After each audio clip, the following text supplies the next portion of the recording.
Sorry, my phone died. It's nothing. I'm fine. These allegations are completely unfounded. The company was not aware of any wrongdoing. I love you. We hear anywhere from 10 to 200 lies a day, and we spent much of our history coming up with ways to detect them. From medieval torture devices to polygraphs, blood pressure and breathing monitors, voice stress analyzers, eye trackers, infrared brain scanners, and even the 400-pound electroencephalogram. But although such tools have worked under certain circumstances, most can be fooled with enough preparation, and none are considered reliable enough to even be admissible in court. But what if the problem is not with the techniques, but the underlying assumption that lying spurs physiological changes? What if we took a more direct approach, using communication science to analyze the lies themselves? On a psychological level, we lie partly to paint a better picture of ourselves, connecting our fantasies to the person we wish we were rather than the person we are. But while our brain is busy dreaming, it's letting plenty of signals slip by. Our conscious mind only controls about 5% of our cognitive function, including communication, while the other 95% occurs beyond our awareness. And according to the literature on reality monitoring, stories based on imagined experiences are qualitatively different from those based on real experiences. This suggests that creating a false story about a personal topic takes work and results in a different pattern of language use. A technology known as linguistic text analysis has helped to identify 4 such common patterns in the subconscious language of deception.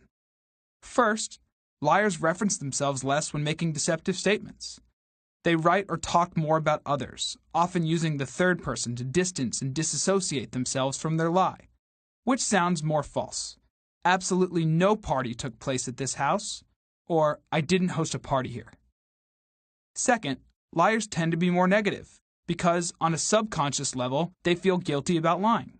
For example, a liar might say something like, "Sorry, my stupid phone battery died. I hate that thing." Third, liars typically explain events in simple terms, since our brains struggle to build a complex lie. Judgment and evaluation are complex things for our brains to compute. As a U.S. president once famously insisted, "I did not have sexual relations with that woman." And finally, even though liars keep descriptions simple, they tend to use longer and more convoluted sentence structure, inserting unnecessary words and irrelevant but factual-sounding details in order to pad the lie. Another president confronted with a scandal proclaimed, "I can say categorically that this investigation indicates that no one on the White House staff, no one in this administration presently employed was involved in this very bizarre incident." Let's apply linguistic analysis to some famous examples. Take 7-time Tour de France winner Lance Armstrong.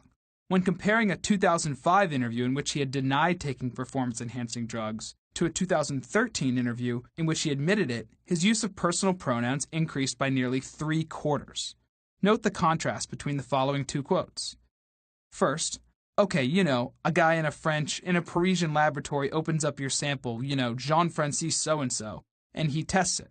And then you get a phone call from a newspaper that says, 'We found you to be positive 6 times for EPO.' Second, I lost myself in all of that. I'm sure there would be other people that couldn't handle it, but I certainly couldn't handle it, and I was used to controlling everything in my life. I controlled every outcome in my life."